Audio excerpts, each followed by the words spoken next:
இன்னொரு வாட்டி அவர் இப்படி அலைய விட்டீங்கன்னா நான் செம்ம டென்ஷன் ஆயிருவேன் சொல்லிட்டேன். Sorry madam. என்னாச்சு நந்தினி, என்ன பிரச்சனை? சார், அது உங்களை மருந்து வாங்கிட்டு வர சொல்லி நான் ரொம்ப அலைய விடுறேனா. உங்க ஒய்ஃப் என்கிட்ட சண்டை போடுறாங்க.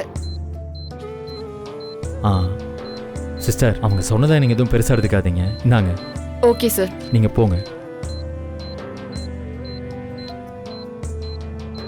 நந்தினி, எதுக்கு அவங்க கிட்ட போய் சண்டை போட்டுட்டு இருக்க? நானும் காலையில இருந்து பாத்துட்டு தான் இருக்கேன். சும்மா சும்மா எதையாவது எழுதி கொடுத்து அலைய விட்டுக்கிட்டே இருக்காங்க. சரி, நீ எதுக்கு இப்ப கோவப்பட்டு இருக்க? விடு. ஹாஸ்பிட்டல்னா அப்படிதான் இருக்கும். நான் தானே அலையறேன்.